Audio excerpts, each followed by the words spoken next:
Guys, ito na naman tayo. Good morning, I mean good afternoon. It's a nice weather today, but still a little bit chilly. But it's really nice. Look at the sky, so clear. Oh my God. I have here, I will fry tilapia. And then I have Brussels sprouts na aking lulutuin. I will cook this. Kasi bago ito tuluyang masira, ang dami kong gulay. I have a lot of vegetables. My son buy a lot of vegetables also. So araw-araw nagluluto ako ng gulay. Together with fish or some meat. Itong Brussels na to ay meron na to siyang sariling ano eh. Ayan o. Just stir fry it. And I use, you know what I use? Wow, 1 tablespoon of this healthy coconut oil. You can use this in a face, in a body, and for cooking. This is actually very good. Hindi siya yung agad-agad nasusunog and it's healthy. Coconut, I ordered it in Amazon actually. I ordered it in Amazon. It's for my lip, for my dry skin, but I don't use it always. By the way, ito yun. So ayan, unahin ko na. Wala nang sibuyas, wala nang kamatis. Stir fry natin. I put 1 tablespoon of oil, and then I will just put this one ready. Brussels sprout. Diba, ang bilis lang. Ganyan lang magbisa ang lola. Wala nang sibuyas kamatis kasi meron na tong ano eh. Yung ano niya oh. Yung ready na ano.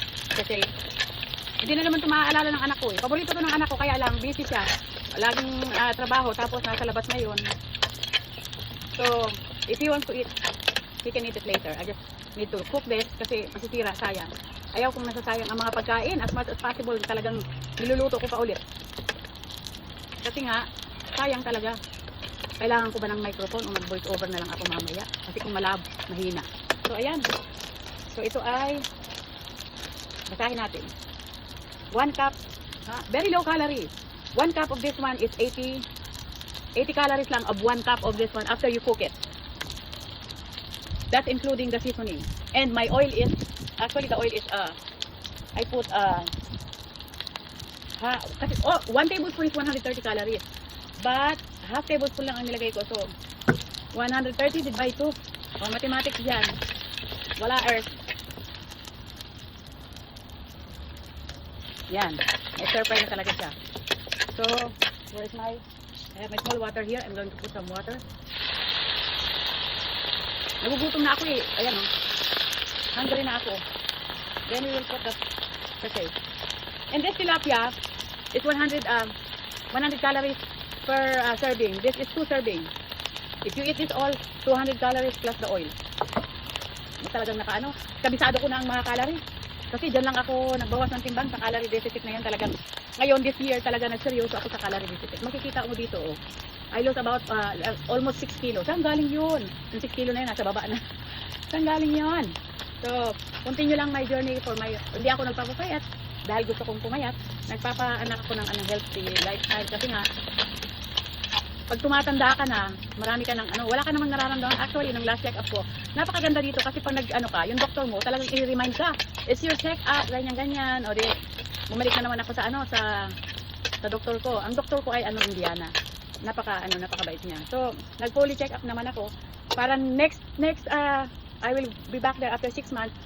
Lahat nag-check up sa akin, pati ang sugar ko. Wala pa naman ako dun sa type 1 diabetes, type 2 diabetes, pero naando na ako sa point na malapit na yung ang tawag nila doon ay pre-diabetic. Hindi niya ako binigyan ng gamot kasi tinanong niya ako kasi ayaw kong mag-take ng gamot. As much as possible, if I can count my sugar intake in a day, I will. Pero ang hirap magbilang ng asukal, ang pino. Lagyan pa natin ng kaunting tubig. Yun nga. So, alam mo, dati ang dami kong prutas. Ngayon maglalaylo ako sa prutas kasi ang prutas pala napakataas ng sugar, especially orange. You will take orange probably 2 to 3 times a week. And then, apple is fine. Natural sugar also the orange. But, alam niyo yung mother ko, diabetic talaga siya. Pero kasi nung magkasakit siya, pinagbibigyan na namin siya ng gusto niyang kainin. Kasi paborito niya nun ng saging, ang pakwan, orange, apple, yan. Pag kumain naman yun, gumalangit na ako, magagalit sa akin, Mother, I miss you. Doon ko lang siya naalala talaga nung na. Pag kumain ng pakwan yun, halos kalahati o one whole pakwan. Pag kumain ng saging yun, talagang yung the whole ng saging mauubos sa whole day. Eh hindi pwede ganun. Kailangan kung kakain ka, naka-maximize ang kinakain mo, katulad ng saging, mataas din siya pero maganda siya sa katawan. Kaya ang saging ko, once a day lang, yung 80 calories na yun yung 1 banana na lang, normal size lang. Tapos, apple. Ang orange ko, hindi ako nag-orange araw-araw ngayon dati kasi ang sarap talaga ng Californian orange. Speaking of orange, seedless pink orange, my granddaughter loves it so much. pink orange siya, tapos matamis siya, seedless siya, talagang kahit yung apo ko gustong gusto niya talaga. Hindi man pala kakain ng ano yun, ng orange yun, pero ito, nagugustuhan niya to. Talagang nag-i-enjoy siya dun sa orange na yun. Kaya tayo, hindi porky prutas, healthy, kailangan pag nasa edad, may edad na tayo, kailangan na natin lalo ang grape. Kailangan din natin i-maintain mo yung kinakain, hindi yung kakain ka ng orange, mga 3 isang araw, kakain ka ng saging, mga 3 isang araw, apple, mga 3 isang araw, hindi ganoon kasi yung talagang So sabi ng doktor ko, hindi mo na kita bibigyan ng kung ayaw mo kasi hindi pa naman nasa pre-diabetic pa lang ako, pero medyo tumaas siya ng mga 2 to 3 points, ganun, something like that. Pero all in all naman okay naman. Kaya lang yung yung mataas yung lalo yung sa sa urine ko nang magpa-check up ako, medyo mataas siya. Pero ganun pa naman, hindi pa naman ikaw kailangan mag-panic kasi yung alat, eto hindi ko na talaga ng asin. Kailangan mag-less ka sa sugar. Sa mga kinakain mong chichirya. Kasi those times like 2 weeks ago, ako nagkikrave ako ng chichirya talaga. Kumakain ako ng chichirya. Tapos avoid mo talaga yung yung mga maalat niya. Kaya ngayon pag nagluto ako ng itlog, hindi ko na nilalagyan ng asin. Paminta na lang, hindi na. Kasi yung buhay ko parang wala man akong partner, okay lang. Parang buhay ko, nilalaan ko na lang sa mga apo ko, sa anak ko. Ganoon na lang ang buhay. Hindi na tayo bumabata, parang mabuboring tayo. Hindi ako nabuboring na nasa bahay ako palagi, pero once a week naman lumalabas, twice a week lumalabas kami. Araw-araw naglalakad ako. Kung gusto ko may bilhin ako, pwede kong lakarin, punta ako doon. Pero talagang I lose weight in a calorie deficit. Kasi ang calorie intake mo talaga sa edad natin 1,500 1,500 lang sa edad natin sa babae. Sa lalaki mas mataas ang deficit nila, pwede nilang kainin. Pero ako kasi 1,500 kinakain ko once a day na pagkain. Pero pag kumain ka sa labas noon, ay naku, kakainin mo ang one order is 1,100 calories na. One plate pa lang, 1,100 calories na. Kaya bihira akong sumasama. Not unless may mga okasyon ngayon, doon lang ako sumasama. Pero tinitingnan ko din yung mga ino-order ko, at least mga hanggang 750 calories kasi meron ka pang meron ka pang kakainin na iba maghapon hindi lang naman yun So natakwento na tayo talaga.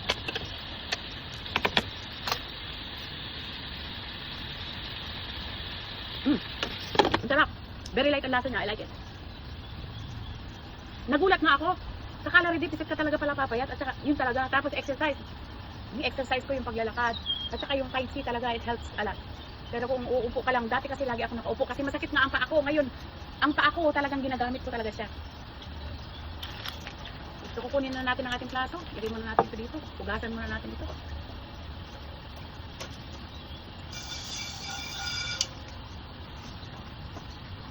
Maganda dito magluto kasi meron ng tubig dyan. May tubig ako dyan, may gripo dyan sa likodan. So, mas gusto ko dito magluto. Kaya maganda ang panahon talaga. Napaka-nice ng weather. So, ayan na. This is done already. Tanggalin muna natin itong ng kuryente. Ayan. So good. The color is very color. Yung green pa siya talaga. I-stir fry mo talaga siya. Yes. Yes. Screenshot ka dyan mamaya pang upload ka. Oh, ano na to, hindi na lang natin ito hugasan. We just wipe it off with paper towel and then we will add another oil to fry my fish. And nothing but the fish. I just clean up upstairs. So I don't want to smell anything, so I'm just gonna cook it here. So yan. Everything is in here in front of me. So saksak ulit natin para tayo magprito ng isda para kakain na tayo. So kain na po tayo. Ito na po yung aking pritong tilapia at andito po yung aking kanin na 130 and 120. 130, 120 plus 250. 250 kasi yung oil. Pero kung kalahati lang kakainin mo dyan, 125. Ang bilis ng utak. 125. Tapos meron akong kape. Kasi parang hindi kompleto pag wala akong coffee break. So ako lang naman mag-isa. Kasi wala naman yung ko. Hindi pa masyadong luto yung ilalim pero kakain na tayo. Pwede naman tayong bumawas dito. Ay, habang nakasalang bumawas.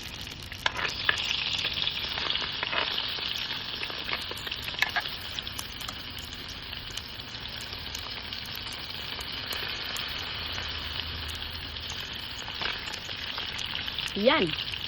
Bawas pa unti-unti. Kasi ano yun. Ang kabila, hindi pa siya masyado. Pero malapit na. So, kain na tayo. Tayo magkakamay. Nagugas na ako ng aking kamay. Kasi ito ang pinakamasarap pag nagkamay ka.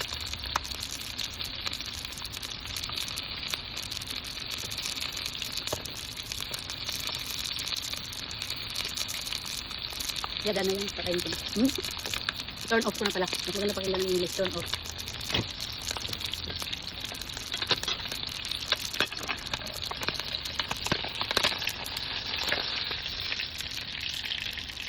Kaya ko itong kainin pag-prito. So, kakain na tayo. Ready na si Myrna. So, ayun, magkwentuhan tayo tungkol sa ano, yung iba, gumagawa sila ng channel. Yung mga retired. Ako, hindi ako retired. Kasi never ako nag-work. Never akong nag-work dito sa Amerika. I stopped working since I was 54. Kaya mahirap talaga pagka lagi kang nangangamuhan. Kasi pag nag-stop kang mag-work, nangangamuhan ka ulit. Kaya, masaya naman ako sa ginagawa ko kasi alaga ako ng anak. Kaya ka ng manugang ko. Kontento na ako doon. Ano pang hihilingin ko? Pag nagbabakasyon kami, kasama rin ako. Wala na akong hihilingin na iba. Hiling ko na lang maging tagumpay sila sa lahat ng kanilang gustong gawin. Yun na lang hinihiling ko. At mag-stay pa ako ng matagal para sa kanya, para sa anak ko. Para, gusto ko lang.